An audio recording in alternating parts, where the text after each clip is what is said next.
तो बेटा आज हम लोग करेंगे एक्सरसाइज 1.3 फ्रॉम एनसीईआरटी बुक।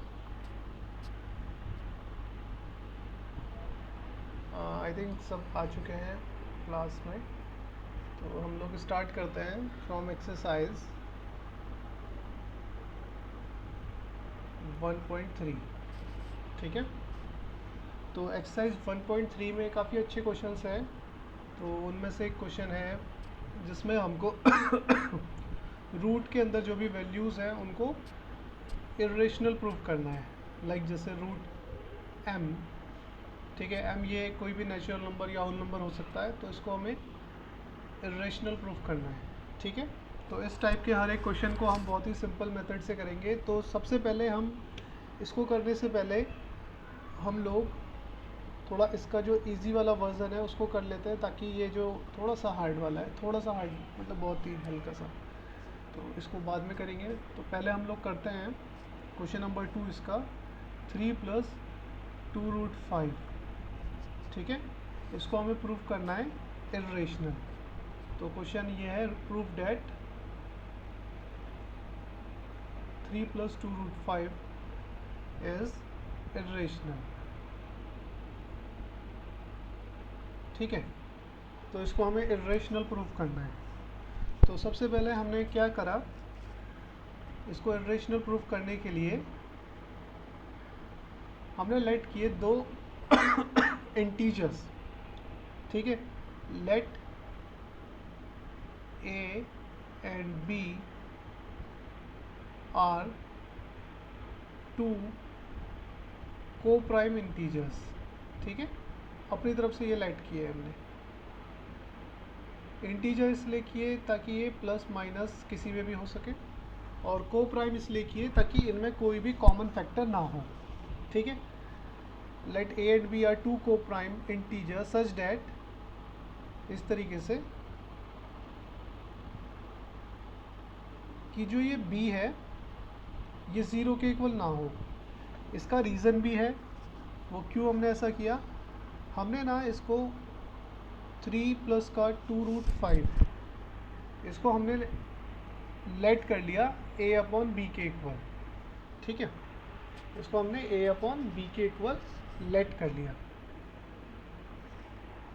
ठीक है ना, और उससे पहले हमने एक यहाँ पे लाइन लिखनी है, लेट a 3 + का 2√5 इज ए रैशनल नंबर। ठीक है, इसको हमने रैशनल प्रूफ कर लिया, मतलब मान लिया। ऐसा क्यों किया, इसके पीछे भी रीज़न है, उसको भी हम अभी आगे देखेंगे। चैट में हमारा आया है, अरे ठीक है ना, एक मिनट चैट में कोई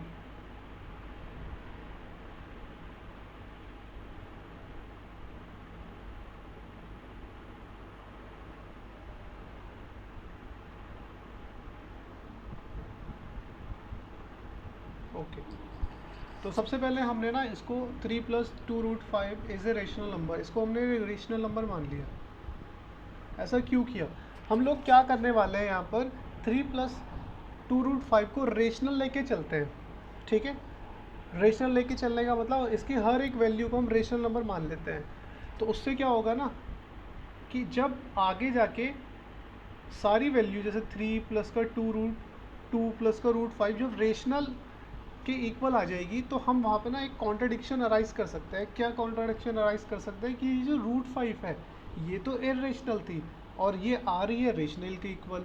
तो ये कॉन्ट्राडिक्शन क्यों अराइज हुआ, क्योंकि हमने इसको रेशनल माना। ठीक है, अब उसको हम कैसे वहाँ तक पहुँचेंगे, देखो अब। तो सबसे पहले हमने लिखा 3 + का 2√5 इज़ ए रेशनल नंबर, इसको हमने एक रेशनल नंबर मान लिया। तो क्योंकि a and b are two coprime integers, तो हमने क्या किया, इसको इनके फ्रैक्शन के इक्वल रख लिया। ठीक है, अब यहाँ पर हम क्या करेंगे, सबसे पहले 3 को हम मूव कर देते हैं राइट हैंड साइड 3 को हमने क्या मूव किया, राइट हैंड साइड। ऐसा करने से क्या हुआ, देखो ये दोनों इंटीजर्स हैं और इंटीजर्स का जो फ्रैक्शन होता है वो रेशनल होता है। ठीक, तो अगर 3 प्लस का 2√5 इसके इक्वल है, डेट मीन्स 3 प्लस 2√5 भी रेशनल है। अब इन दोनों का, क्योंकि इन दोनों का फ्रैक्शन है रेशनल, तो अगर इनके फ्रैक्शन में से मैं 3 माइनस करूँगा तो वो भी रेशनल रहेगा। ठीक है, तो यहाँ से हमने a अपॉन बी -3 किया, मतलब 3 को हम इधर लिया है तो वो माइनस हो गया। तो अगर किसी रेशनल नंबर में से हम कोई भी वैल्यू ऐड करते हैं उसमें या सब्ट्रैक्ट करते हैं तो वो भी रेशनल ही रहता है। ठीक है, तो यहाँ भी ये रेशनल रहा। आगे हम लोगों ने क्या किया, इस 2 को भी हम अपॉन में भेज देते हैं। ठीक, जैसे ही मैंने इस 2 को अपॉन में भेजा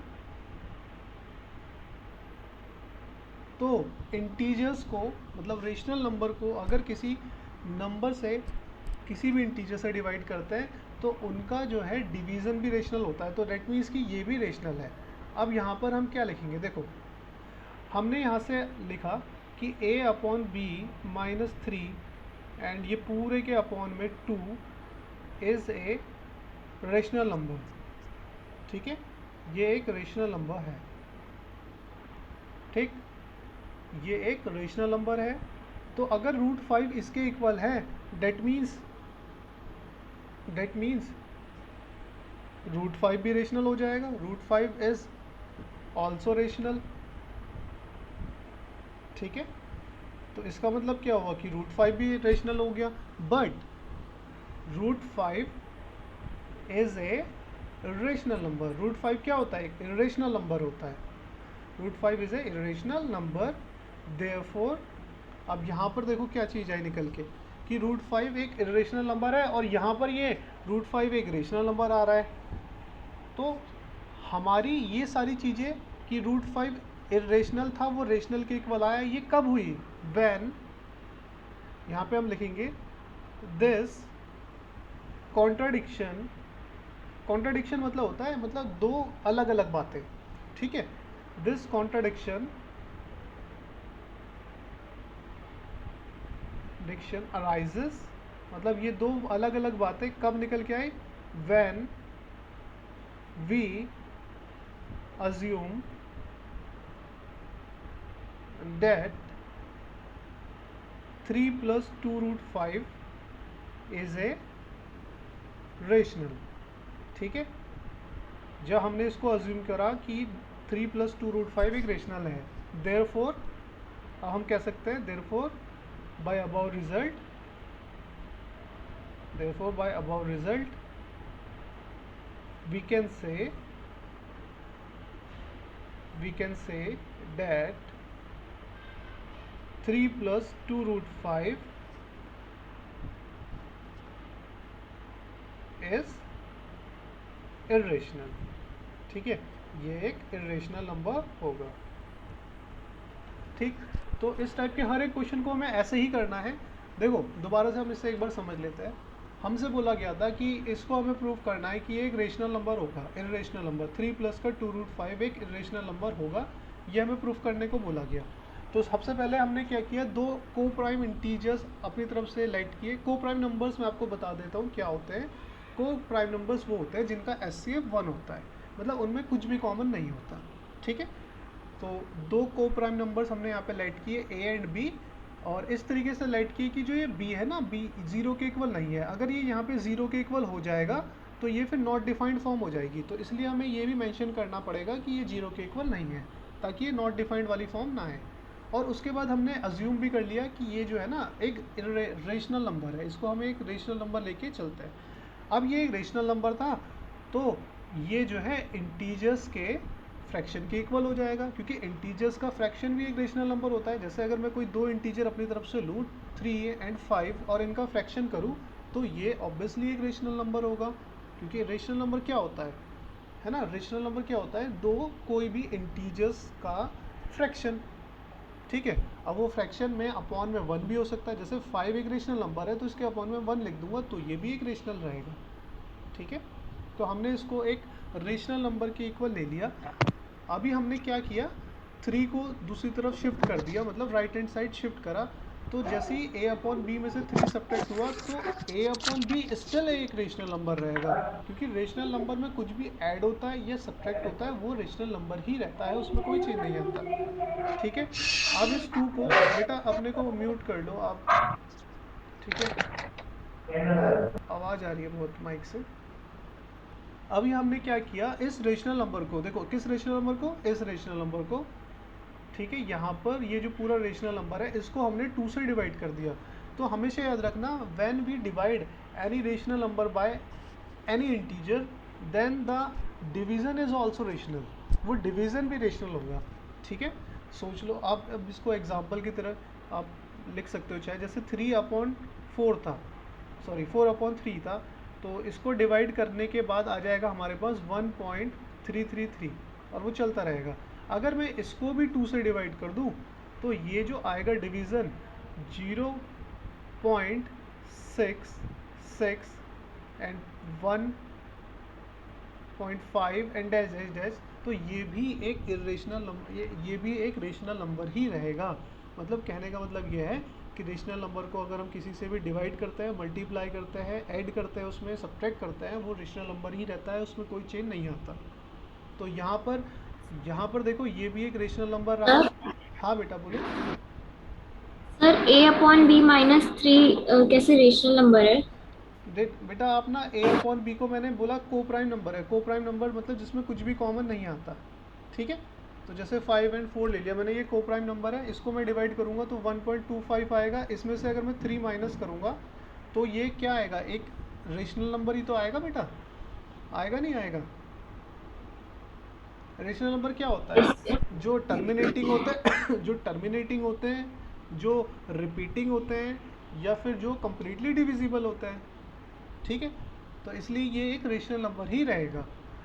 और वैसे भी आपको पता है कि फ्रैक्शन में केवल हम रेशनल नंबर को ही लिख सकते हैं, इरेशनल नंबर को कभी भी फ्रैक्शन में नहीं लिखा जा सकता। अब इसमें ये एक रेशनल नंबर था, इसमें से मैं 3 ऐड करूँ सब्ट्रैक्ट करूँ रेशनल ही रहेगा। अब मैं इसको 2 से डिवाइड भी कर दूंगा तो भी ये रेशनल आएगा। तो देखो यहाँ से क्या चीज़ निकल के आई कि √5 जो है वो एक रेशनल नंबर के इक्वल था, है ना, ये ना यहाँ पे देखो √5 जो है वो रेशनल के इक्वल है, तो डेट मीन्स √5 भी रेशनल हो गया। अब मैंने जैसे आपको इसको एग्जांपल से समझाऊं, तो अगर मैंने बोला x इक्वल्स टू 2 है ना, कि x की वैल्यू 2 है और 2 एक होल नंबर है, तो इसका मतलब क्या हुआ, x भी तो एक होल नंबर हो गया। तो यही चीज़ यहाँ पर है कि ये पूरा एक इंटीजर है, एक रेशनल नंबर है, और इसको मैंने अगर √5 के इक्वल रखा है तो मतलब √5 भी रेशनल हो गया। तो यहाँ पर ये चीज़ मैंने लिखी है, a/b-3/2 is a rational number, that means √5 is also rational number. But √5 तो रेशनल नहीं होता, but √5 is a irrational number, ये एक इरेशनल नंबर होता है। और ये कॉन्ट्राडिक्शन, मतलब ये दो डिफरेंट डिफरेंट बातें कि √5 रेशनल है और इरेशनल है, कब निकल के आई, जब वैन वी अज्यूम डैट, जब हमने माना कि 3 + 2√5 इज ए रेशनल नंबर, 3 + 2√5 एक रेशनल नंबर होगा। तो ये सब चीज़ें, ये गलत चीज़, कॉन्ट्राडिक्शन मतलब दो विरोधाभासी बातें, मतलब जो एक दूसरे को कॉन्ट्राडिक्ट कर रही है, एक दूसरे को अपोज कर रही है, कि √5 रेशनल है, √5 इरेशनल है। तो ये कब चीज़ निकल के आई, जब हमने 3 + 2√5 को रेशनल माना। तो इसलिए हमने क्या लिखा, therefore by above result we can say that 3 + 2√5 is irrational, ये इरेशनल होगा। इसको अगर हम रेशनल मान रहे हैं तो दो डिफरेंट चीज़ें निकल के आ रही हैं, दो डिफरेंट बातें निकल के आ रही हैं। समझ में आया सबको? किसी को कोई डाउट इसमें? सर √5 को रेशनल प्रूफ कर दीजिए। किसको बेटा? √5 यस। को। वो अभी करेंगे ना बेटा, मैंने बोला ना 1 बाय 1 स्टेप पे जाएंगे, ऐसा नहीं है कि डायरेक्टली हम हार्ड क्वेश्चन पे जाएंगे, हम धीरे धीरे जाएंगे।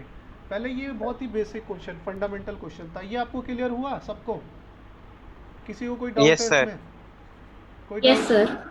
ठीक है, इसको आप नोट डाउन कर यस लीजिए। सर। इसके बाद हम हार्ड क्वेश्चन पे, मतलब थोड़ा सा हार्ड, ज़्यादा नहीं है, थोड़ा सा ही है बस, उस पर जाएंगे। ठीक है, आप लोग जल्दी से इसे नोट डाउन कीजिए।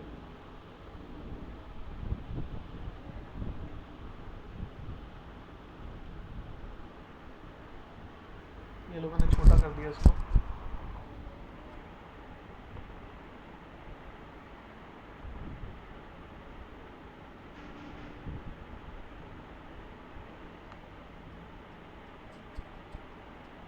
नोट डाउन कर लिया सबने? सर रुक जाइए थोड़ा सा। ओके बेटा, साथ साथ ना नोट डाउन भी करते रहा करो ना, ताकि टाइम बच जाए हम लोगों का। ठीक है, नोटेड। ओके बेटा।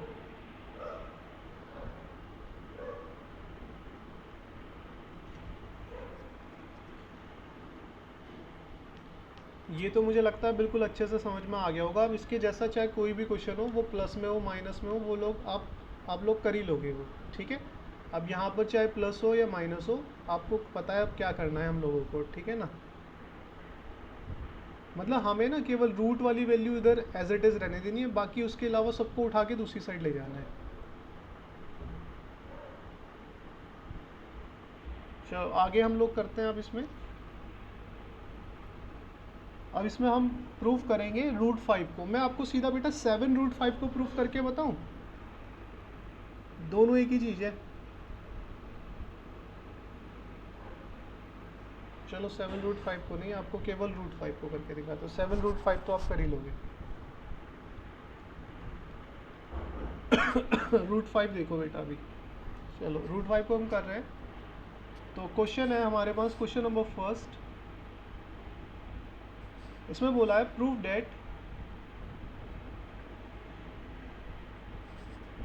√5 इज इर्रेशनल। इसको हमें इर्रेशनल प्रूफ करना है। ठीक है, तो जो जो चीज़ें मैंने अभी बताई ना, उस चीज़ों को, उन सारी बातों को अपने दिमाग में बिठा लेना बिल्कुल। ओके बेटा, ओके। तो हम यहाँ पे लिख रहे हैं अभी, लेट ए एंड बी, ये हर एक क्वेश्चन में ऑलमोस्ट सेम ही लिखेंगे हम। Let A and B are two coprime integers. मैं कोशिश पता है क्या करता हूँ कि एक ही मेथड से हम मैक्सिमम क्वेश्चंस कर सके, और एक ही स्टेटमेंट से हम मैक्सिमम क्वेश्चन को भी कर सके। तो ये दोनों चीज़ें मेरे ध्यान में रहती है, ताकि हम अगर देखो एक सिमिलर टाइप के क्वेश्चन को 10 डिफरेंट मेथड से, 10 डिफरेंट स्टेटमेंट से करेंगे ना, तो एग्ज़ाम में याद रखना बड़ा मुश्किल होता है। तो कोशिश हम लोग ये करेंगे कि स्टेटमेंट भी सेम हो, मेथड भी सेम हो, उससे मैक्सिमम क्वेश्चंस हमारे हो जाए। तो यहाँ पर हमने देखो बिल्कुल सेम एज इट इज़ पुरानी वाली स्टेटमेंट लिखी है। Let A and B are two coprime integers. ठीक है, टू को प्राइम इंटीजर्स है ये। ठीक, वेयर, जहाँ पर जो ये b है नॉट इक्वल्स टू 0 है। ठीक है, अभी हमने वही करना है, √5 इक्वल्स टू a/b, ये हमने रख लिया है यहाँ पे। ठीक है, √5 इक्वल्स टू a/b। अब इसकी हमने क्रॉस मल्टीप्लाई करी, तो ये हो गया हमारे पास b√5 इक्वल्स टू a। ठीक है, b√5 इक्वल्स टू a। अब इसके बाद क्या करेंगे हम, square on both side. Square on both side, दोनों साइड हमने स्क्वायर करना है। जैसे ही हमने स्क्वायर किया तो ये हो जाएगा b√5 का whole square equals to a square. ठीक, यहाँ पर आ जाएगा 5b²। √5 का स्क्वायर होता है 5 एंड b का square b² equals to a square. ठीक है, इसके बाद मैं यहाँ लिख रहा हूँ आगे का क्वेश्चन इधर की तरफ। तो ये आ गया हमारा a² इक्वल्स टू 5b²। देखो बेटा दोनों एक दूसरे के इक्वल है, तो किसी को भी आप राइट हैंड साइड या लेफ्ट हैंड साइड लिख सकते हो, उससे कोई फ़र्क नहीं पड़ने वाला है। तो आपस में इक्वल, x इक्वल्स टू 2 लिखो, ये 2 इक्वल्स टू x लिखो, x की वैल्यू 2 ही रहेगी। तो यहाँ भी हमने ये किया, a² को इधर लिख लिया left hand side and b² को राइट हैंड साइड लिख लिया, उससे कोई फ़र्क नहीं पड़ने वाला। अब देखो इससे क्या निकल के आया कि ये जो a² है ना, वो 5b² के इक्वल है। जो a² है ये 5b² के इक्वल है। इसका मतलब ये है कि a की जो वैल्यू है वो 5b² है। a की जो वैल्यू है वो 5b² है। इस बात से हम क्या आउटपुट निकालेंगे कि a का जो मल्टीपल है वो 5 है। मतलब a का अगर a² की अगर मैं वैल्यू देखूं तो उसमें जो है 5 मल्टीपल आएगा। देखो कैसे, सपोज़ यहाँ पे b को थोड़ी देर के लिए मैं 2 मान लेता हूँ। ठीक है, तो ये हो गया 5 × 2 × 2 यही हुआ a square equals to 5 into 2 into 2। अब मैंने यहाँ पे क्या देखा कि जो ए स्क्वायर है वो जो है इक्वल है 5 इंटू 2 इंटू 2, मतलब ए स्क्वायर की वैल्यू में 5 आएगा, मतलब ए स्क्वायर का जो 5 है वो मल्टीपल है। ठीक, अब ए स्क्वायर का 5 मल्टीपल है तो मतलब यहाँ पर हमारे पास एक पॉइंट आ गया कि a square is divisible by 5, कि ए स्क्वायर 5 से डिविजिबल होगा क्योंकि उसका मल्टीपल था, क्योंकि उस ए स्क्वायर की जो वैल्यू है उसमें 5 आ रहा है, तो ए स्क्वायर की वैल्यू में 5 आ रहा है तो इसका मतलब ए स्क्वायर 5 से डिविजिबल होगा। अगर ए स्क्वायर 5 से डिविजिबल है that means therefore a is also divisible by 5। अब ये कैसे हुआ इस चीज़ को भी समझो, हर एक पॉइंट को बिल्कुल क्लियर करते हुए चलेंगे। देखो बेटा, ए स्क्वायर अगर 5 से डिवाइड हो रहा है तो मतलब ए की कोई भी वैल्यू ले लेते हैं हम, जैसे 100 ले लिया, 10 ले लिया, ठीक है, 10 स्क्वायर 10 स्क्वायर 5 से डिवाइड हो रहा है तो ये 10 स्क्वायर हुआ 100, ये 5 से डिविजिबल था। ठीक, अब यहाँ पर मैंने लिखा कि ए भी 5 से डिविजिबल होगा। देखो ए स्क्वायर की वैल्यू 100 थी तो ए की वैल्यू कितनी होगी 10, तो 10 भी तो 5 से कटा नहीं, कटा 2 बार में। अगर 100 5 से कट रहा है तो अगर मैं बात करूँ केवल ए की वैल्यू, तो ए की वैल्यू कितनी थी 10 ही तो थी, तो 10 भी तो 5 से कटेगा। यही चीज़ मैंने यहाँ पे लिखी है ऊपर कि a square is divisible by 5 therefore a is also divisible by 5, यही चीज़ मैंने लिख दी है। ठीक है, नीचे वाला पॉइंट पूरा इरेज कर देता है, ये समझाने के लिए था बस। ठीक, तो यहाँ पर मैं क्या लिख सकता हूँ कि let A equals to 5c। C मैंने इसलिए लिखा है यहाँ पर कि देखो अपनी तरफ से हमने यहाँ पे एक इंटीजर ले लिया c और a इक्वल्स टू 5c इसलिए लिखा कि a का जो मल्टीपल है वो 5 है, मतलब a 5 से डिविजिबल हो रहा है तो a इक्वल्स टू 5c। ठीक, अब यहाँ पे अगेन दोनों तरफ स्क्वायर कर देंगे, स्क्वायर ऑन बोथ साइड। तो जैसे ही मैंने दोनों तरफ स्क्वायर किया, अभी मैं आपको ना ये पूरी जो स्टेटमेंट है हम लोग इतना लंबा चौड़ा क्यों कर रहे हैं, क्या इसका रीज़न है, वो मैं भी आपको बताऊंगा। पहले आप इसको यहाँ पे देखते जाओ, ठीक है, इस चीज़ को पहले यहाँ पे देखते जाओ, फिर मैं आपको बताऊंगा ये हमने इतना लंबा चौड़ा क्यों किया, क्या इसका रीज़न था। ए इक्वल्स टू 5c यहाँ पे पुट किया मैंने, तो ये हो गया 5c स्क्वायर, इसे इक्वेशन 1 मान लेते हैं, पुट इन 1। अभी आपको सारी चीज़ें क्लियर हो जाएगी हम ऐसा क्यों कर रहे हैं। तो ये हो गया 25c square equals to 5b square. ठीक है, इस 5 को नीचे ले जाएंगे, 25c स्क्वायर अपॉन 5, यहाँ आया b स्क्वायर, 5 से ये कटा तो आ गया 5c square equals to b square, या फिर b square equals to 5c square. अब यहाँ से मैं चीज़ें क्लियर कर देता हूँ पहले तो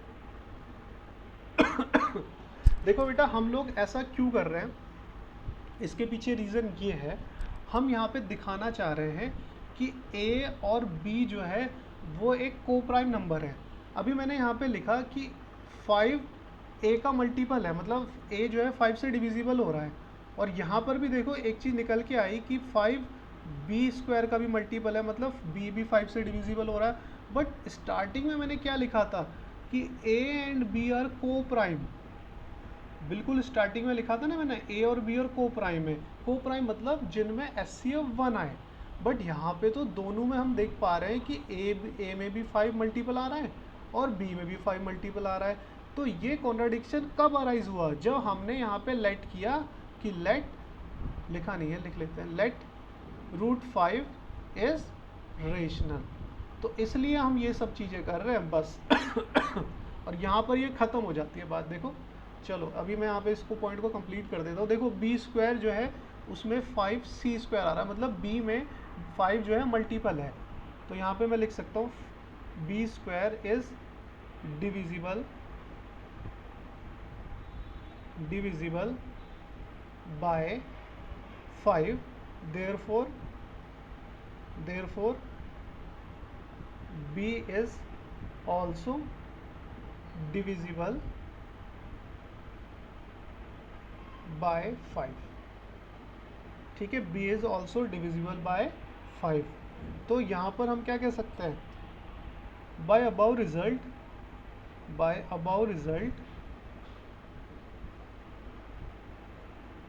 we can say that A and B have common factor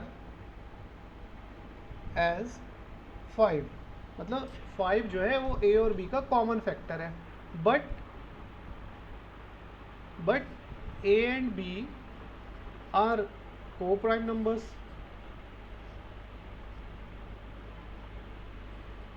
पर A और B तो को प्राइम नंबर्स है, तो यहाँ पे हम लिखेंगे दिस कॉन्ट्राडिक्शन अराइजेस। ये कॉन्ट्राडिक्शन कब अराइज हुआ, व्हेन वी अज्यूम, जब हमने माना दैट कि √5 is A rational number. Therefore इसलिए हम क्या कहेंगे, देयरफॉर √5 इज इर्रेशनल। इसलिए हम कहेंगे कि √5 जो है वो एक इर्रेशनल नंबर है। ठीक है, अब इसको दोबारा से पूरा एक बार एक्सप्लेन कर देता हूँ। आपको बस ये 2 क्वेश्चन समझने थे, बाकी जितने भी क्वेश्चन है सब इजी है, उसको आप इजीली कर लोगे। ठीक है अब देखो इसको, सबसे पहले हमने लिखा कि A और B आर 2 को प्राइम इंटीजर्स। ठीक, को प्राइम मतलब जिसमें HCF 1 हो, मतलब जिसमें कुछ भी कॉमन ना है, केवल 1 के अलावा। 1 तो हर एक नंबर में कॉमन आ सकता है। उसके बाद हमने लेट कर लिया, लेट √5 इज रेशनल, √5 जो है वो रेशनल है। ठीक है, तो हमने यहाँ पे ऐसे ही रखा कि √5 इक्वल्स टू A/B। ये एक रेशनल नंबर था, तो ये एक रेशनल नंबर के इक्वल हो जाएगा। देखो 2 इंटीजर्स का डिवीज़न एक रेशनल नंबर होता है, तो इसलिए √5 इक्वल्स टू A/B। उसके बाद हमने क्रॉस मल्टीप्लाई करी, तो 5 इसके साथ आ जाएगा इधर, ठीक, और A आगे इधर। और उसके बाद हमने दोनों साइड का स्क्वायर कर दिया, तो दोनों साइड के स्क्वायर से क्या निकल के आया कि A² इक्वल्स टू 5B²। ठीक, मतलब एक में 5 मल्टीपल आएगा, मतलब A² इक्वल्स टू अगर 5B² है, अगर मैं B की कुछ भी वैल्यू रखूँ तो मतलब A का जो फैक्टर होगा ना उसमें 5 मल्टीपल होगा। ठीक है, तो अब हम यहाँ से क्या कह सकते हैं कि A² 5 से डिविजिबल होगा, क्योंकि उसके फैक्टर में आ रहा था 5, है ना। जिसके भी फैक्टर में, जैसे 20 है, 20 का अगर मैं फैक्टर करूँगा 2 × 2 × 5, तो अगर उसके फैक्टर में 5 आ रहा है तो इसका मतलब क्या है कि 20 जो है वो 5 से डिविजिबल होगा। तो यही चीज़ मैंने लिखी है कि A² 5 से डिविजिबल हुआ। तो A² अगर 5 से डिविजिबल हुआ तो A भी 5 से डिविजिबल होगा, क्योंकि जैसे सपोज अगर A की वैल्यू 10 है तो 10² 100 5 से डिविजिबल है, तो 10 भी तो 5 से डिविजिबल हुआ। तो यही चीज़ मैंने लिखी है, therefore A is also divisible by 5। ठीक है, अब उसके बाद मैंने A को दिखाया कि ये 5 से डिविजिबल है, ऐसे ही मैं B को भी दिखाऊंगा। तो मैंने इसके लिए क्या किया, मैंने लेट कर लिया, late A equals to 5C। और यहाँ पे चाहे तो आप लिख सकते हो where C is a integer. यहाँ पे आप लिख लेना where C is a integer, जहाँ पे C एक इंटीजर है।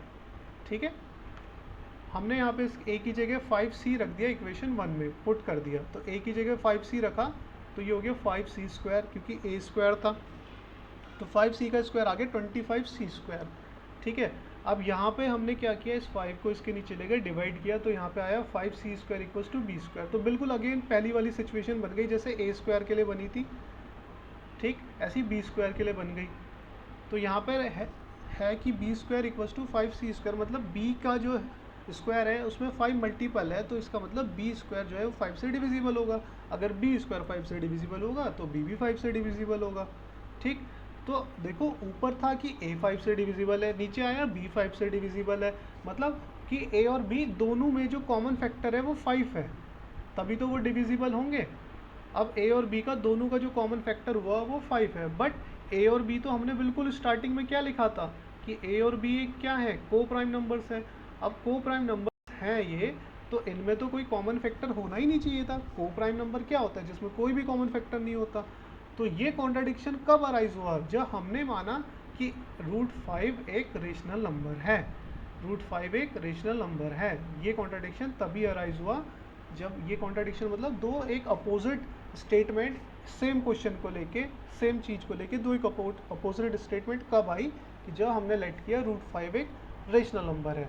तो इसलिए हम यहाँ पे लिखेंगे रूट 5 इज इरेशनल। अब ये मुझे बताओ किसी को इसमें कोई डाउट है? सर हाँ बेटा बोलो। सर आपने जो स्टेटमेंट लिखा था वो a square is divisible by 5, therefore a is also divisible by 5। हाँ बेटा। सर अगर हम ऐसे लें तो फिर अगर 2 का स्क्वायर 4 होता है, हाँ वो 4 से डिविजिबल है, हाँ। पर 2 तो 4 से डिविजिबल नहीं होगा ना। 2 का स्क्वायर 4 से बेटा स्क्वायर देखो यहाँ पर ना दो चीज़ें हैं। 2 देखो 2 4 से डिविजिबल तो है, पॉइंट में आ रहा है ना बेटा, पॉइंट में आ रहा है, डिविजिबल तो है। डिविजिबल क्या होता है? जो पूरा पूरा कट जाए, चाहे वो पॉइंट में कटे। समझ में आई आपको बात? Yes sir. सर इसके लिए पूरा एक बुक में एक थ्योरम है है ना? 1.3। हाँ वही मैं आपको कह रहा हूँ ना, पूरा मतलब देखो डिविजिबल मतलब होता है वो कटना चाहिए, चाहे वो पॉइंट में कटे या पूरा पूरा कटे। मतलब उसको कटने के बाद एक डेसिमल फॉर्म आए या एक होल नंबर आए, बट वो कटना चाहिए। ठीक है, मतलब टर्मिनेट होना चाहिए वही डिविजिबल है। समझ में आया बेटा? Yes sir. अभी आप बताओ किसी को इस क्वेश्चन में कोई डाउट है? किसी भी बच्चे को कोई भी डाउट? ठीक है, देखो बेटा इन दोनों क्वेश्चन में ना हमने क्या चीज़ें सीखी। सबसे पहले क्वेश्चन में हमने सीखा कि अगर हम उसको रेशनल नंबर के इक्वल प्रूफ कर दें, है ना, तो वो भी एक कॉन्ट्राडिक्शन हो जाएगा। और दूसरे क्वेश्चन में हमने सीखा कि अगर दोनों को हम को प्राइम प्रूफ करना है, अगर इन दोनों में हम एक कॉमन फैक्टर लिया है तो फिर ये को प्राइम नहीं होंगे। तो दोनों क्वेश्चन में फ़र्क ये था कि अगर जिसमें सिंगल रूट दिया हुआ है तो उसमें तो हमें को प्राइम के प्रूफ का इक्वल मतलब जो को प्राइम है उनमें एक कॉमन फैक्टर प्रूफ करना है। जैसे हमने यहाँ पे इन दोनों में ये को प्राइम थे और भी इसमें कॉमन फैक्टर 5 प्रूफ कर दिया। ठीक है, बट अगर क्वेश्चन जो है वो इस टाइप से है जिसमें प्लस माइनस में कोई वैल्यू दी हुई है, तो उसमें हमें क्या प्रूफ करना है कि वो जो भी रूट वाली वैल्यू है वो एक रेशनल नंबर के इक्वल आ जाएगी। ठीक है, तो दोनों पॉइंट क्लियर हो गए ना कि दोनों में अभी आपको ये कन्फ्यूज़न नहीं होगा कि किस में हमें वो रैशनल के इक्वल प्रूफ करनी है और किस में हमें वो नंबर्स को प्राइम नंबर्स प्रूफ करना है। सबको समझ में आया ये? अभी किसी को भी कोई भी डाउट है इसमें आप मेरे से पूछ सकते हो। मीटिंग दोबारा ज्वाइन करनी है। चलो मैं 1 बाय 1 पूछ लेता हूँ सबसे। नंदनी बेटा आपको कोई डाउट है इसमें? सर स्लाइड थोड़ी सी ऊपर कर दीजिए। स्लाइड थोड़ी सी ऊपर। नंदनी बेटा आपको कोई डाउट है? No sir. नंदनी हो गया। नंदनी, रितु, संचित, संभवी, नो सर। संचित, संचित बेटा क्लियर हो गया ना? यस सर, क्लियर हो गया। No sir. ओके बेटा। सुप्रिया बेटा, सुप्रिया, श्रद्धा, संभवी, निकिता,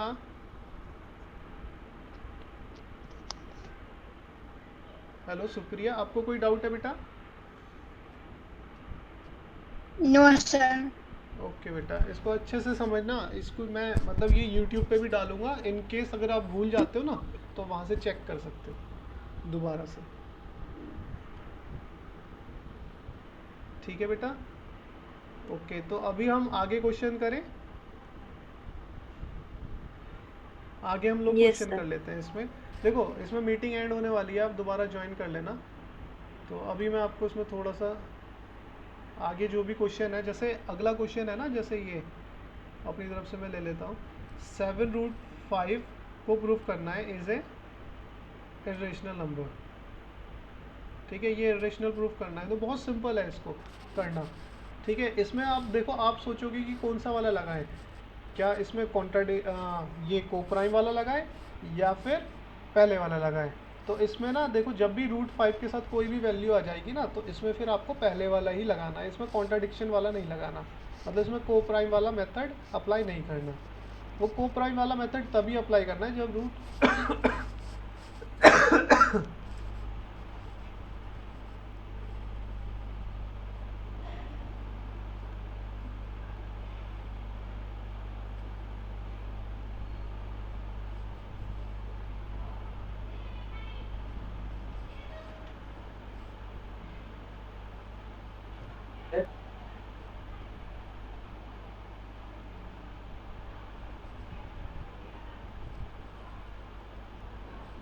तो इसमें भी हमें क्या करना है, वही बिल्कुल सिंपल वाला मेथड जो स्टार्टिंग में हमने सीखा था। Let A and B are two coprime integers,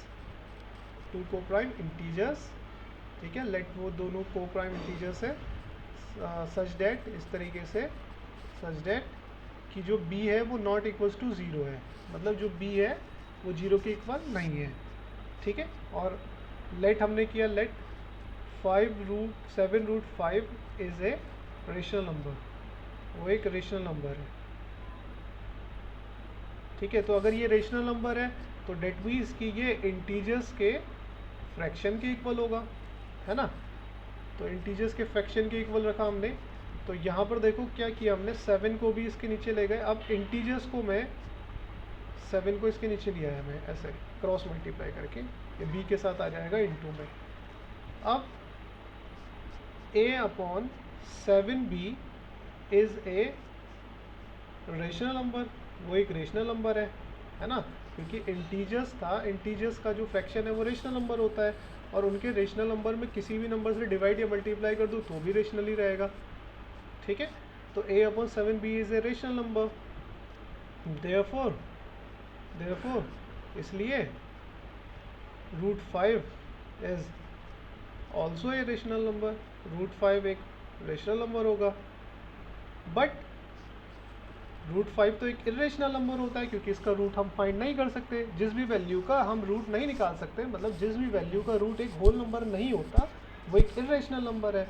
but root 5 is a irrational number, ये एक इरेशनल नंबर है। और ये कॉन्ट्राडिक्शन कैसे अराइज हुआ, दिस कॉन्ट्राडिक्शन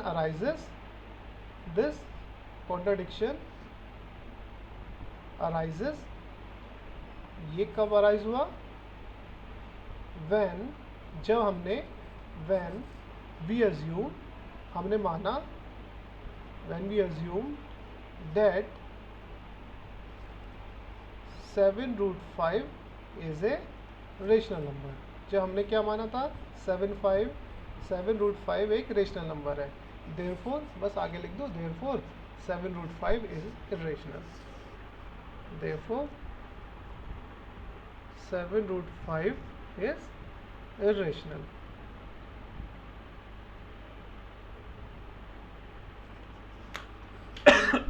तो ये इसका सॉल्यूशन है बस। तो इस टाइप से जितने भी क्वेश्चन आएंगे अब आप उनको बहुत इजीली कर सकते हो, मुझे लगता नहीं अब किसी में भी आप अटकोगे। अभी आप मुझे बताओ, किसी को कोई भी डाउट है इन क्वेश्चंस में?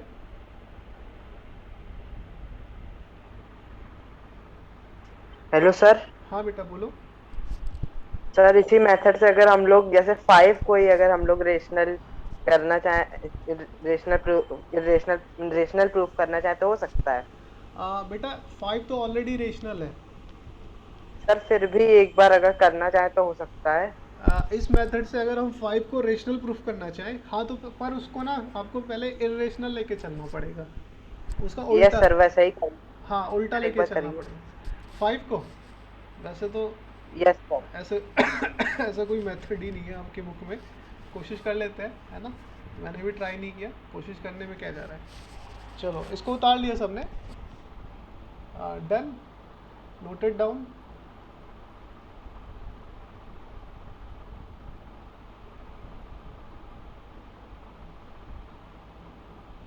चलो आगे करें फिर, इसको नोट डाउन कर Yes, लिया sir. सबने, तो आगे कर लेते यस हैं, सर। ठीक है ना। Noted, okay. तो हम जैसे 5 को सुमित की क्वेरी है कि सर 5 को रेशनल प्रूफ करिए, ठीक है, प्रूफ डेट। तो ये मतलब आपका टॉपिक नहीं है, मतलब आपकी बुक में नहीं है, ऐसा कोई क्वेश्चन आएगा भी नहीं, क्योंकि ऐसा कोई क्वेश्चन है ही नहीं एक्चुअली। तो प्रूफ डेट 5 इज़ रेशनल, ठीक है। तो सबसे पहले हम क्या करेंगे, लेट, देखो अब इसमें पता है सबसे गड़बड़ वाली चीज़ क्या है, वो यहाँ पे आएगी सबसे पहले गड़बड़ वाली चीज़। Let A and B are two integers, इसको नोट डाउन मत करना, बस ऐसे देखते रहो, जो गड़बड़ वाली चीज़ आने वाली है वो यहीं आ जाएगी, इंटीजर्स, ठीक है। सच डेट लिखते हैं कि b नॉट इक्वल्स टू 0। अब मैं इस 5 को किसी भी नंबर के इक्वल रख ही नहीं सकता, क्योंकि अगर मैं जैसे यहाँ पे फ्रैक्शन में लिख रहा हूँ तो जो फ्रैक्शन होता है वो कभी भी इरेशनल होता ही नहीं, फ्रैक्शन तो रेशनल नंबर्स का ही आता है। समझ में आई बात बेटा? तो वो यही क्वेश्चन इधर ही अटक गया, इसके आगे गया ही नहीं। सबसे पहले हमने जैसे ही इसको 5 को a अपॉन बी के इक्वल रखा। अब a अपॉन बी एक क्या है, एक फ्रैक्शन है, और फ्रैक्शन किसका निकलता है, केवल रेशनल नंबर्स का निकलता है। इरेशनल नंबर्स को हम फ्रैक्शन में लिख ही नहीं सकते। ये बेसिक थ्योरम है कि irrational numbers are not represented in fractional form. ठीक है, तो यहाँ पर हम क्या हुआ, जैसे ही हमने इसको a अपॉन बी किया तो ये एक रेशनल नंबर बन गया। तो 5 भी a अपॉन बी के इक्वल है, that means 5 is rational. Sir rationally तो प्रूफ करना है।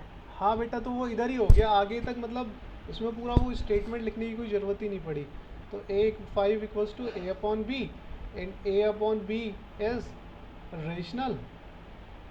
ठीक है, a upon B is sir rational. तब तो इस तरह से तब तो √5 भी रेशनल ऐसा ही हो जाएगा, √5 is equal to a upon B.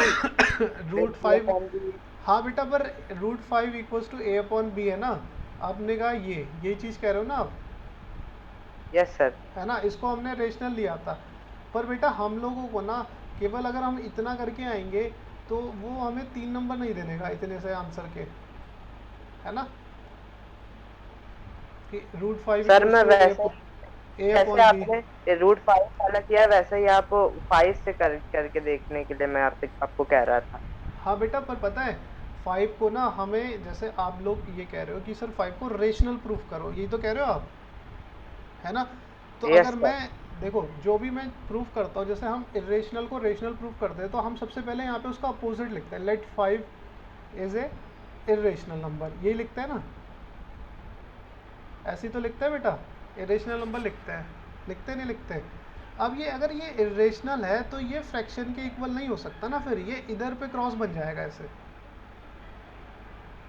समझ में आई बात बेटा, कि 5 को फिर मैं ना a अपॉन बी के इक्वल नहीं लिख सकता, क्योंकि ये एक इरेशनल नंबर है ना, यहाँ पे है ना इरेशनल नंबर।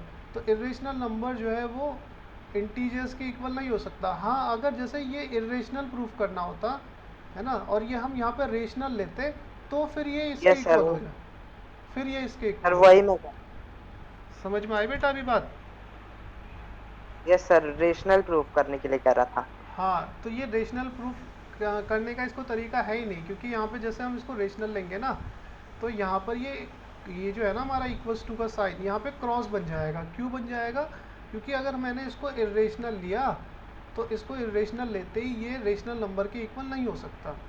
ये अगर मैं यहाँ पे रेशनल लेता तो ये रेशनल नंबर के इक्वल होगा। देखो जितने भी क्वेश्चन हमने किए हैं यहाँ पर हमने उनको ना स्टार्टिंग में रेशनल माना है। जैसे सपोज ये रहा, देखो इसको मैंने स्टार्टिंग में रेशनल माना है, तभी ये रेशनल नंबर के इक्वल आया, यहाँ पे तभी इक्वल टू का साइन आया। अगर मैं यहाँ पे इसको इरेशनली मान के करता ना तो फिर मैं यहाँ पे इक्वल टू नहीं ऐसा साइन लगाता। समझे बेटा?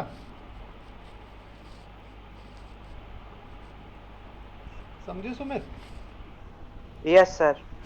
ओके, चलो तो फिर आगे इसमें ना एक क्वेश्चन और है, वो छोटा सा क्वेश्चन है, उसको भी देख लो। जैसे √1/√2 है, इसको हमें रेशनल प्रूफ करना है। तो इसमें ना इसको वही पूरी स्टेटमेंट लिखेंगे, तो 1/√2 equals to a upon B.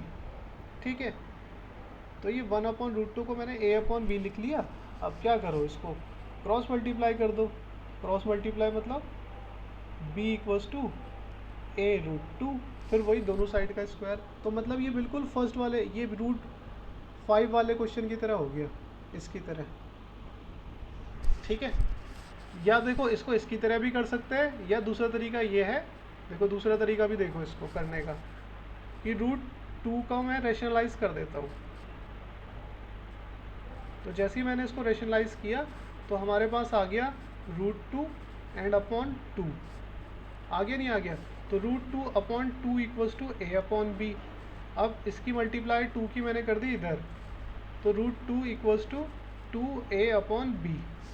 ठीक है, तो 2a अपॉन बी मतलब देखो a अपॉन बी रेशनल थे, तो 2 के उसमें इंटू कर दूंगा तो वो भी रेशनल ही रहेगा। ठीक है, तो वो रेशनल हुआ, देयरफॉर √2 भी रेशनल आ गया। तो √2 अगर रेशनल है, इज रेशनल नंबर। तो ये तो एक कॉन्ट्राडिक्शन हो गया, हो गया नहीं हो गया कि रूट टू भी एक रेशनल हो गया, और जैसे ही रूट टू रेशनल होगा ये कॉन्ट्राडिक्शन है। और ये कॉन्ट्राडिक्शन कब अराइज हुआ, जब हमने क्या किया, रूट टू अपॉन टू या वन अपॉन रूट टू को इरेशनल लिया, जब हमने वन अपॉन टू को रेशनल लिया। तो इसको करने का देखो मैंने दोनों मेथड बता दिए। एक तो ये है कि डायरेक्टली से a अपॉन बी के इक्वल रख दो, फिर अपना जैसे हमने रूट 5 किया वैसे करो, या फिर पहले इसको रेशनलाइज कर दो, तो ये इस फॉर्म में आया। उसके बाद इसकी हमने क्रॉस मल्टीप्लाई करी, a के साथ चला गया ये, तो ये आ गया 2 इंटू ए अपॉन बी। अब a अपॉन बी तो एक इंटीजर था, मतलब एक रेशनल नंबर था, उसमें अगर मैं 2 से इंटू कर दूंगा तो वो भी रेशनल रहेगा, तो वो रेशनल है, तो इसका मतलब है रूट 2 भी रेशनल हो गया। ठीक है, इसका मतलब क्या हुआ कि रूट 2 भी रेशनल हो गया। और ये तो एक कॉन्ट्राडिक्शन है, तो यहाँ पे लिख लेंगे but root 2 is irrational, but root 2 क्या है, इरेशनल है। और यहाँ पे हमने लिख लिया दिस कॉन्ट्राडिक्शन अराइजेस।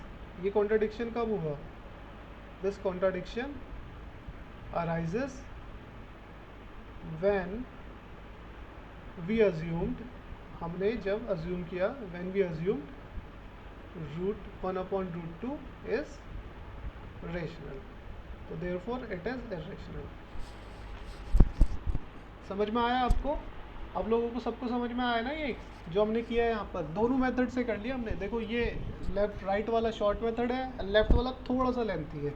इसमें क्या करना है, पहले ए को प्रूफ करेंगे फिर बी को प्रूफ करेंगे। क्लियर हुआ सबको? श्रद्धा बेटा, श्रद्धा, Yes, sir. नंदिनी, ऋतु, Yes, sir. ओके, सुप्रिया बेटा, संभवी, सुमित, संचित, Yes, sir.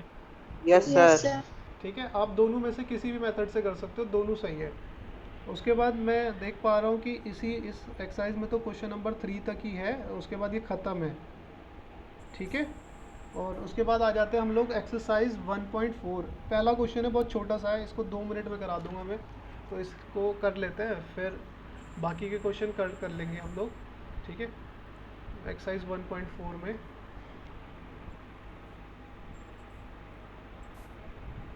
ठीक है, एक्सरसाइज 1.4 इसमें ना ये जो क्वेश्चन है फर्स्ट वाला, आप देख पा रहे होंगे, सबके पास बुक्स होंगी।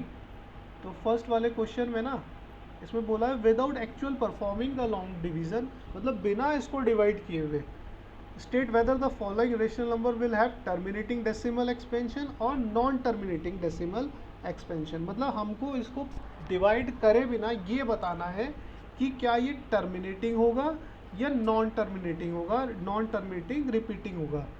ठीक है, मतलब क्या ये पूरा पूरा कट जाएगा, टर्मिनेटिंग मतलब हो गया, टर्मिनेटिंग मतलब हो गया कि पॉइंट में भी पूरा पूरा कट रहा है, मतलब पूरा डिवाइड, हिंदी में लिख देता हूँ पूरा डिवाइड।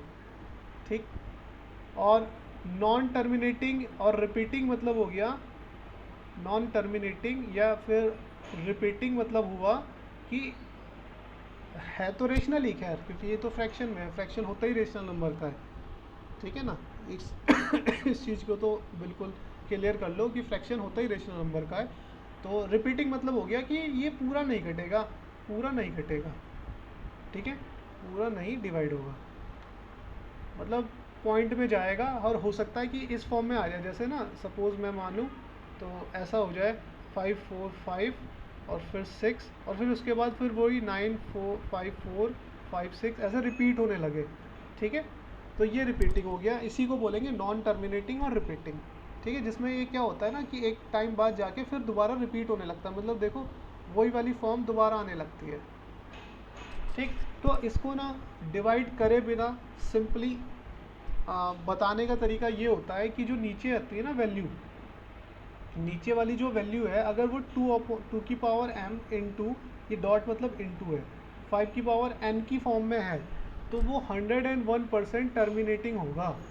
अगर जो नीचे वाली वैल्यू है वो 2 की पावर m इंटू 5 की पावर n की फॉर्म में है, तो ऊपर वाला नंबर चाहे कुछ भी लिखा हो, कुछ भी, वो टर्मिनेटिंग ही होगा, मतलब पूरा पूरा डिवाइड ही होगा। अब हमें पता कैसे चलेगा कि नीचे वाली m 2 की पावर m और 5 की पावर n की फॉर्म में, नीचे जो नंबर है ना उसका फैक्टर कर दो। तो उसका जैसे ही मैं फैक्टर कर रहा हूँ यहाँ पे 3 1 2 5, तो 5 से किया 6 2 5 5 1 2 5 5 25 5 5 5 1। तो हमने यहाँ पे देखा कि ये जो है 2 की पावर तो रह गई 0, मतलब 2 है ही नहीं ना इसमें, इसके फैक्टर में 2 है ही नहीं, तो 2 की पावर 0, तो जो है नहीं उसकी पावर 0, ठीक है, इंटू 5 की पावर 1 2 3 4 5, तो ये हो गया 5 की पावर 5। तो ये देखो 2 की पावर m और 5 की पावर n के रूप में ही तो है, यहाँ पे 2 की पावर m और ये 5 की पावर n के रूप में है। 2 की पावर कितनी है यहाँ पे 0 और 5 की पावर कितनी है यहाँ पे 5, मतलब n की वैल्यू 5 है, देयरफॉर इट इज टर्मिनेटिंग। ठीक है, अगले वाला जो है 17/8 है, तो मैं 8 को लिख सकता हूँ 2 की पावर 3 इंटू 5, यहाँ पे है नहीं तो 5 की पावर 0, जो है ही नहीं वो 0। तो अगर ये इसकी फॉर्म में है दैट मीन ये भी क्या होगा, टर्मिनेटिंग होगा, T फॉर टर्मिनेटिंग। ठीक, कोई भी नंबर हो, कोई भी आप ऐसे ही बता सकते हो। जैसे मैं एक और ले लेता हूँ 6/15, तो इसको मैंने लिखा ये 3 की पावर 1 इंटू 5 की पावर 1 के रूप में है, तो यहाँ पे देखो 3 की पावर 1 आ गया, तो 3 की पावर 1 इंटू 5 की पावर 1 नॉट इक्वल्स टू 2 की पावर m इंटू 5 की पावर n, तो इसलिए ये नॉन टर्मिनेटिंग होगा। क्लियर हुआ सबको? Yes sir. Yes, sir. किसी को कोई डाउट है इसमें तो बताओ मुझे। No sir. ठीक है No, ना? sir. इसका बस आप सिंपली क्या करो, नीचे वाले का जो भी नंबर लिखा हुआ है ना उसका आप फैक्टर कर दो। अगर उसके फैक्टर में 2 की पावर m इंटू 5 की पावर n की फॉर्म बन जाती है तो उसका मतलब वो टर्मिनेटिंग होगा, अदरवाइज वो टर्मिनेटिंग नहीं होगा। ठीक है, इसको नोट डाउन कर लो जल्दी से।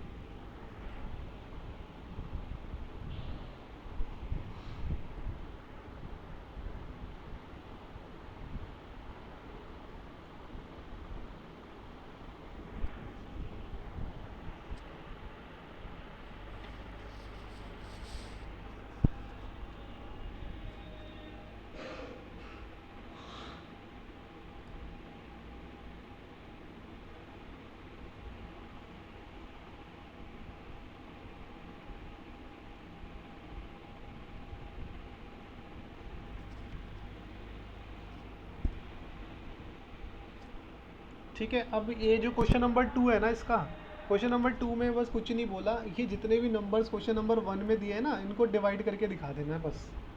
ठीक है, देखो क्वेश्चन नंबर सर ये आयुष कौन है? सर हमारी क्लास में तो कोई आयुष नहीं है। आयुष बेटा क्या पता कोई बच्चा हो, है ना? ठीक है, तो बेटा मैं इसमें एक चीज़ आपको बता रहा था कि क्वेश्चन नंबर जो 2 है ना उसमें हमें कुछ नहीं करना, उसमें जो क्वेश्चन नंबर 1 में जितनी भी वैल्यू दी है उनको सबको डिवाइड करके दिखा देना है, बस यही है ना। क्वेश्चन नंबर 2 बोला write down the decimal expansion of those rational numbers in question 1। Question 1 में जितने भी रेशनल नंबर दिए गए हैं उन्हीं को डिवाइड करके दिखा दो। ठीक है, तो क्वेश्चन नंबर 2 तो इधर हो जाता है कंप्लीट। क्वेश्चन नंबर 3 पे आओ। क्वेश्चन नंबर 3 बड़ा छोटा सा क्वेश्चन है, इसमें हमको बोला है the following real numbers have decimal expansion as given below. Real number कुछ हमें दिए हुए हैं, उनका डेसिमल एक्सप्रेशन हमें दिया हुआ है। ठीक है, in each case decide whether they are rational और नॉट, तो हमें ये बताना है कि रेशनल होंगे या नहीं। If they are rational and of the form p upon q, what will you say about the prime factor of q। तो अगर ये रेशनल है, अगर ये p अपॉन q की फॉर्म में है तो हमें ये बताना है कि q का जो प्राइम फैक्टर है वो क्या होगा। तो बहुत सिंपल है, q का प्राइम फैक्टर क्या होगा, जो भी रेशनल नंबर होगा मतलब जो रिपीटिंग होगा वो q का प्राइम फैक्टर उसमें क्या होगा, मतलब नीचे वाला नंबर होगा 2 की पावर m और 5 की पावर n के रूप में, है ना। और रेशनल बताना आपको आता ही है। चलो इसको मैं कल बताऊंगा डिटेल में पूरा। ठीक है बच्चा पार्टी। तो बच्चों एक बात आप लोगों से कहनी थी मुझे कि आप लोग ना अपनी फ़ीस सबमिट कर दीजिए। ठीक है, यस सर। Okay, sir. ठीक है ना। और अगर किसी को कोई भी डाउट है तो वो आप कभी भी पूछ सकते हो, ऐसा नहीं है कि क्लास टाइम पे ही, आप मेरे को कभी भी भेज सकते हो। ठीक है सर हाँ बेटा। सर कल मॉड्यूल कराएंगे? कल मॉड्यूल करा देते हैं। ये एक्सरसाइज कंप्लीट हो गई ना इसमें से, एनसीईआरटी में से।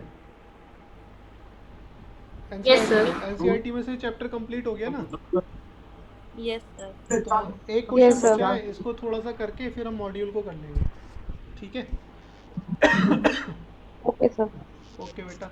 तो बच्चा पार्टी आप लोग अपनी फीस सबमिट कर देना, और मेरे को बोला है कि sir if possible can you please change the timing of the class from evening to afternoon. Timing बेटा, श्रद्धा क्या प्रॉब्लम आ रही है बेटा टाइमिंग में, बताओ फिर देखते हैं। सर हाँ बेटा बोलो। सर सर मुझे भी टाइमिंग से थोड़ी प्रॉब्लम है। टाइमिंग में प्रॉब्लम यस है? सर, मुझे भी थोड़ी सी प्रॉब्लम हो रही है टाइमिंग से। तो आपकी क्लास जो है अगर 6 बजे से रख दी जाए तो कोई दिक्कत? 6 बजे ठीक है? सर अभी 6 बजे से ही तो होती है, 6 नहीं से वो 8। सॉरी 5 बजे से, 5 से 6। यस सर, सर मेरे लिए तो ठीक रहेगा तो। 5 से 6 ना? Yes sir. 5 से 6 ठीक है ना, सुटेबल है? बच्चों 2 क्लासेस होंगी तो 5 से 7 ना। हाँ हाँ बेटा, मतलब फिर ऐसा हो जाएगा ना, जैसे आपकी 2 क्लासेस हैं, नहीं 5 से 7 नहीं होगा फिर। मैं बता रहा हूँ आपको फिर टाइम क्या रहेगा। हम ऐसे रख देते हैं जैसे 4 से 5 और 5 से 6, ठीक है? यस ये बेटर है यस ना? सर। तो इस वीक तो नहीं बेटा, नेक्स्ट वीक से कर लें हम लोग, यस Yes. ठीक है? अब तो वैसे भी 3 क्लास और बची है इस वीक की, तो उसके बाद हम नेक्स्ट वीक से कर लेते हैं इसको, ठीक है? संभवी बेटा आप क्या पूछना चाह रहे हो? सर रजिस्ट्रेशन नहीं बेटा, ओवरऑल जो फीस है, फीस स्ट्रक्चर जो हमारा है, ठीक है ना? जैसे आपको पता ही है कि फर्स्ट इंस्टॉलमेंट हाफ देनी है, तो वो अगर आप पूरा देना चाहो तो पूरा दे सकते हो, वो आपकी मर्ज़ी है। सर हाँ बेटा बोलो। सर सर इंग्लिश वाली मैम कब से आएंगी? बेटा इंग्लिश वाली मैम का क्या हुआ ना, मैं आपको एक एक्चुअल रीज़न बताता हूँ। देखो कि इंग्लिश का ना ऐसा है बेटा कि अभी हम आपको ना इंग्लिश वाली फैकल्टी प्रोवाइड नहीं कर पाएंगे। उसका रीज़न ये था कि हमने काफ़ी बच्चे एक्सपेक्ट किए थे जो हमारे साथ जुड़ेंगे, बट आपकी क्लास में तो फिर भी ठीक है, बाकी जो दूसरी क्लासेस है जैसे 9th 8th 7th और 6th, उसमें बहुत कम बच्चे हैं, 2 3 4 ऐसे बच्चे हैं उसमें। तो हम लोग अभी अगर आपको इंग्लिश का फैकल्टी रखते हैं तो एटलीस्ट उसकी सैलरी हमको 10,000 देनी पड़ेगी। दैट मीन्स कि उसको हमें ईयरली या 5 महीने भी हम रखते हैं तो 50,000 रुपये देनी पड़ेगी। तो उतना हमारा बजट अभी है नहीं, ये थी एक्चुअल प्रॉब्लम, ठीक? और रही बात आपको इंग्लिश के फैकल्टी की, अगर सब कुछ ठीक रहा, एडमिशन होते हैं जैसे कि जून जुलाई में एक्सपेक्टेड है कि बच्चे उस समय पे काफ़ी आएंगे, तो आपका एग्ज़ाम से पहले हम लोग आपको एग्ज़ाम से 4 महीने पहले, एटलीस्ट 4 महीने पहले आपको इंग्लिश की फैकल्टी प्रोवाइड कर देंगे, ठीक है? सर केमिस्ट्री की सर की तबीयत ठीक हो गई? सर केमिस्ट्री वाले को सर को कोरोना हो रहा है यार बड़ी खांसी आ रही है। केमिस्ट्री वाले सर को कोरोना हो रहा है, और आदर्श सर की भी तबीयत अभी डाउन चल रही है बहुत। सिचुएशन ऐसी है ना, सर्वाइवर वाली कंडीशन हो रही है इस समय पे, तो ऐसा लग रहा है बस सर्वाइव कर जाए, यही बहुत बड़ी बात है।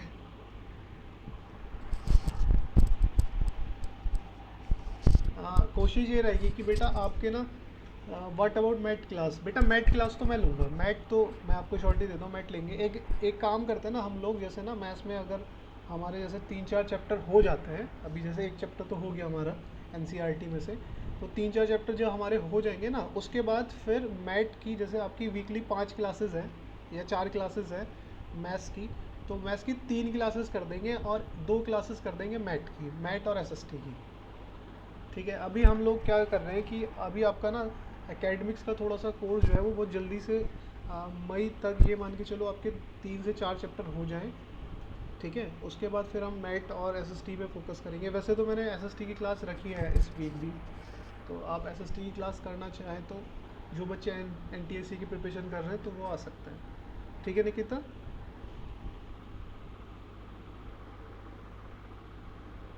सर प्लीज़ टेल फी, ओ फी। निकिता बेटा आपने हमें जो है आफ्टर 31st के ज्वाइन किया था ना, आफ्टर 31st अप्रैल, Yes, sir. है ना? तो आफ्टर 31st अप्रैल तो आपकी फ़ी अलग है बेटा, बाकी सब ने तो हमारे साथ पहले से ही रजिस्ट्रेशन किया हुआ है। ये सारे हमारे साथ HAL के बच्चे हैं, हिंदुस्तान एरोनॉटिक लिमिटेड के, तो ये पहले से ही रजिस्टर्ड Yes, थे। sir. तो मैं आपको बताता हूँ बेटा, एक मिनट है फ़ी। Yes, sir.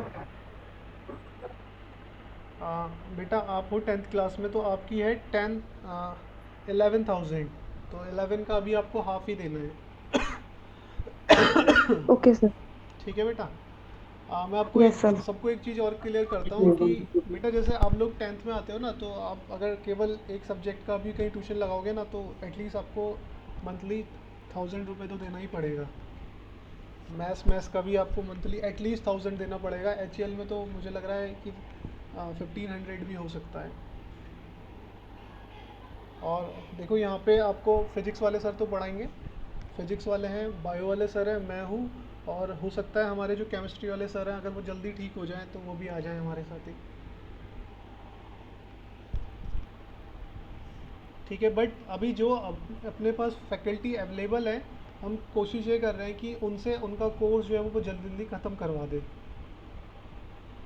ठीक है सर आपने बताया था हर सब्जेक्ट के 2 फैकल्टीज हैं। बेटा, 2 फैकल्टीज़ तो हैं। देखो मैं आपको बताता हूँ, हर सब्जेक्ट के 2 फैकल्टी हैं। अब क्या हुआ ना, जो फिज़िक्स वाले सर हैं, आशीष सर, उनके फादर की तो हो गई डेथ। ठीक है, और कोविड से डेथ हुई थी उनकी, तो वो भी अभी कोविड में ही है, मतलब उनको भी कोविड हो चुका है। ठीक है, वो भी हॉस्पिटलाइज्ड है, तो उनकी जगह तो हर्षे सर पढ़ा रहे हैं। ठीक है बेटा।